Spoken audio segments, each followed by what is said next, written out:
जय श्री राम। आज हम एक ऐसे फ़ैन की वेल्डिंग कर रहे हैं जो कि सीलिंग फ़ैन है। आप देखो ये प्रॉपर 16 स्लॉट की होती है। और स्टैंपिंग का बात करूँ तो सर्वप्रथम आप थोड़ा सा स्टैंपिंग देखना, 17 mm के आसपास इसके स्टैंपिंग हो जाती है, जो कि काफ़ी स्ट्रॉन्ग टाइप होती है। जैसे आप देख सकते हो यहाँ से 17 mm के आसपास इसके स्टैंपिंग हो जाती है, जो कि काफ़ी स्ट्रॉन्ग टाइप होती है। एक बात और बताऊँ कि 16 स्लॉट की जो फ़ैन बानी जाती है, आप देखो मैं निजी से हम मशीन पे इसको वेल्डिंग कर रहा हूँ, जो कि इसकी डाई का बात करूँ तो काफ़ी बेहतरीन रूप से होता है। मशीन के परफॉर्मेंस के बारे में नहीं जानते हो तो आप जा करके मेरा चैनल चेकआउट कर लेना, मैंने उस पर ऑलरेडी वीडियो बना रखी है। या आप डायरेक्टली यहाँ पे दिए हुए नंबर से बात कर सकते हो, ऑर्डर नंबर यहाँ से आप कर सकते हो और डायरेक्टली यहाँ से बात करके जानकारी ले सकते हो। चलिए बात करते हैं वेल्डिंग के बारे में। तो 17 mm की स्टार्टर होती है और पूरी 16 स्लॉट की होती है। तार का बात करूँ तो तार इसमें मैं प्रॉपर 36 यूज़ करने वाले हैं। भाई साहब आप बोलोगे कि ऐसे 17 mm से ऊपर की स्टार्टर है तो इसमें 36 नंबर वायर क्यों यूज़ कर रहे हो। सो भाई साहब आप देखो मैंने वायर पूरा 36 नंबर का लगा रखे है।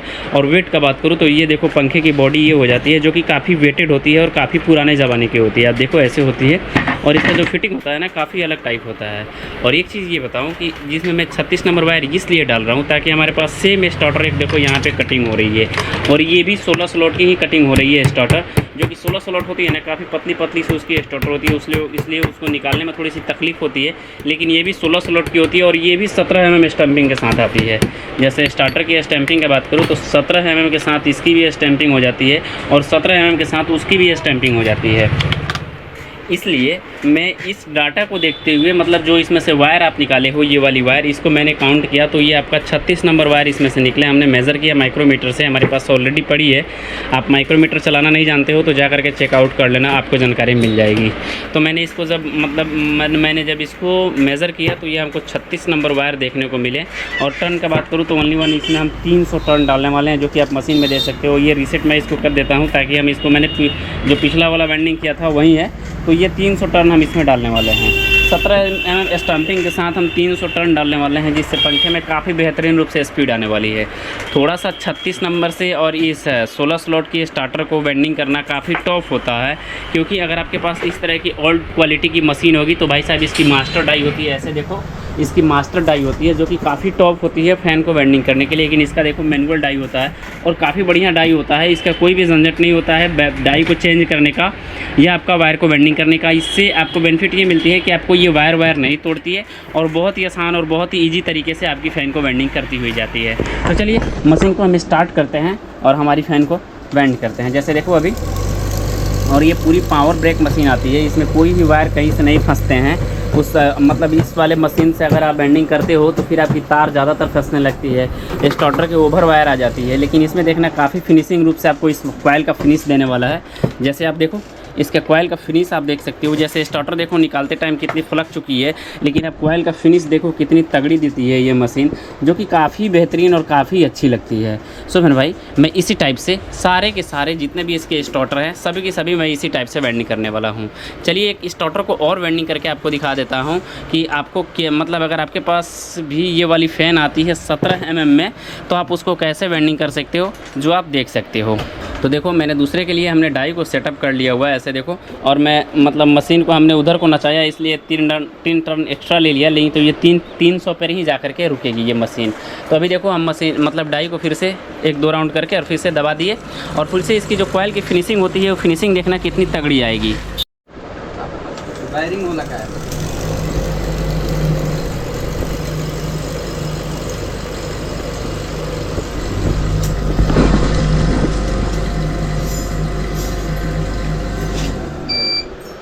देखो मैंने 300 टर्न डाली है और ये ऑटोमेटिक पावर ब्रेक मशीन जो है 300 पे आकर के रुक गई। फिनिशिंग का देखो आप ऐसे देख सकते हो।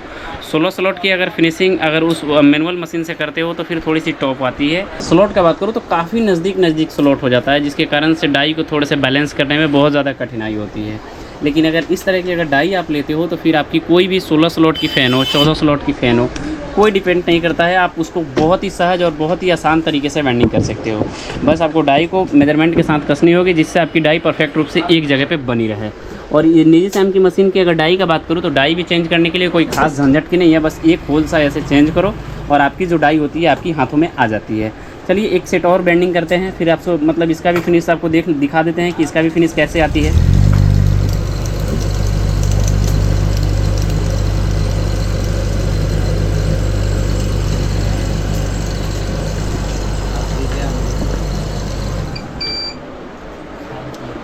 300।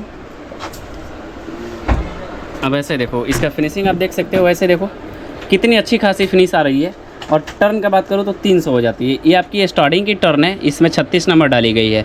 बात करते हैं रनिंग के लिए, तो पहले हम स्टार्टिंग दोनों कॉयल का क्लियर करते हैं। जैसे अभी हमारे पास एक स्टार्टर यहाँ पे कटिंग हो रहा है, दूसरा स्टार्टर ये हमारी तैयार हो रही है, तो हम दोनों की कॉयल को मतलब फिनिश करते हैं। आपकी स्टार्टिंग कॉयल का रनिंग कॉयल जब पेपर डाल करके अगले स्टेप वाइंडिंग की जाएगी, उस टाइम में इसका टर्न प्लस ये भी बताऊँगा कि क्या रनिंग कॉयल में कॉयल चेंज होती है या सेम रहता है। स्टार्टिंग कॉयल पूरा क्लियर कर लिया हुआ है। जैसे आप देख सकते हैं फिनिशिंग, आप देखो कितनी लाजवाब फिनिशिंग देती है। इस मशीन के क्वालिटी के बारे में बात करूँ तो भाई साहब काफ़ी इंपॉर्टेंट और काफ़ी यूनिक टाइप मतलब इसका फिनिशिंग होता है। टर्न जैसे देखो मैंने आपका रनिंग के लिए रिटेस्ट कर देता हूँ। रनिंग स्टार्टिंग के लिए हमने इसमें 300 टर्न डाले हुए थे, लेकिन रनिंग के लिए हमने टर्न को बढ़ा करके 310 कर दिए हुए हैं, ये आप देख सकते हो। दूसरा चीज़ ये देखो कि हमने इसमें पेपर डाल रखे हैं और डाई इसका देखो 1 नंबर हम इसमें डाई लगा रखे हैं। अब फिर से इसको रन देते हैं और देखिए जैसे बाहर की वेंडिंग कर रही है, जितनी देखो कितनी फिनिशिंग रूप से ये कॉयल को वेंडिंग करती है। कि मशीन की क्वालिटी के बारे में बात करूँ तो काफ़ी अच्छी क्वालिटी वेंडिंग देती है आपको। फिनिश का बात करूँ तो CNC लेवल की फिनिशिंग आपको दे सकती है, बट आपको चलाने और डाई मैनेज करने का थोड़ा सा आइडिया होना चाहिए।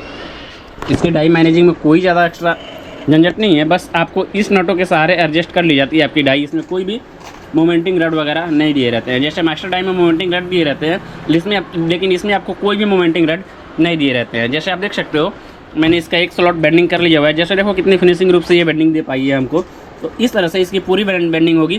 टर्न जैसे आपने इसमें स्टार्टिंग के लिए 300 डाले थे, रनिंग के लिए आपको इसमें 310 डालना होगा। बात करते हैं कॉयल की रीडिंग। सबसे इंपॉर्टेंट आपकी कॉयल की रीडिंग होती है, जो कि आपको मैं हर एक वीडियो में बताता रहता हूँ। तो चलिए इसको फाइनल करके पेपर करते हैं, कनेक्शन करते हैं, फिर आपको कॉयल को रीड बताते हैं। तो जैसे कि मैं बता रहा था आपको कि हमारी कॉयल देखो कितनी फिनिश रूप से हमने इसका पूरा लीडिंग वगैरह कर रखा है। ऐसा देखो लीडिंग वगैरह सब हो गई है और हमने इसके सीरीज वायर से इसकी पूरी टेस्टिंग भी कर ली हुई है। अब इसको हम मतलब जैसे मैंने आपको रीडिंग इसका टेस्ट करने का बताया, तो अभी देखो हम स्टार्टिंग कॉयल का रीडिंग चेक करेंगे। ये दोनों कॉयल जो है हरी वाली वायर है, ये आपका स्टार्टिंग का कॉयल है। अब देखना इसका रीडिंग कितना आ रहा है। जैसे मैं बात करूँ 230 से ऊपर तो 245 अभी आ रही है। ये काफ़ी स्ट्रॉन्ग टाइप है, क्योंकि जो स्टार्टर का बात करूँ तो 17 mm के आसपास स्टार्टर है, इसलिए जो इसके कॉयल होता है काफ़ी वेटेड आता है। और दूसरा चीज़ ये 36 नंबर से वेंडिंग की गई है, इसलिए ये काफ़ी ज़्यादा आपका पावर लेगा, मतलब इसका कॉयल का रीडिंग ज़्यादा होना चाहिए। तो ये आपका देख लो आपका स्टार्टिंग का है। अब चेक करते हैं हम रनिंग का कॉयल का। तो रनिंग के लिए हमने रेड वाला इस्तेमाल किया, तो रेड का आप देख सकते हो 285 है। जैसे आप इसी से समझ सकते हो कॉयल कितनी RPM के साथ चलने वाली है। और दूसरा चीज़ इसमें ओनली 1.5 का कैपेसिटर यूज़ होने वाला है। सो इस तरह से अगर आपके पास भी 16 स्लॉट की कोई भी फ़ैन आती है तो उसको आसानी से इस विधि से वाइंडिंग कर सकते हो। जहाँ तक बात करूँ 16 स्लॉट का, तो 16 स्लॉट कभी भी आपका हेवी मोटाई के साथ आपका इसका स्टार्टर आता है। जैसे इस स्टार्टर की बात करूँ तो 17 mm के आसपास इसकी स्टार्टर थी। तो इस तरह से आप किसी भी सीलिंग फैन को आसानी से वेंडिंग कर सकते हो। इसका खोलने और कसने का तरीका कुछ दूसरा होता है, ताकि इस पर थ्रेड व्रेड लगाई रहती है। सो अगर इसका खोलने और कसने का तरीका जानना चाहते हो तो कमेंट बॉक्स में ज़रूर बताना, आपको अगली वीडियो में उसकी रिप्लाई मिल जाएगी। फिलहाल आपको ये छोटी सी नॉलेज कैसी लगी ज़रूर बताना। मिलते हैं जानकारी के साथ, आपका भाई प्रिंस। जय सिया राम।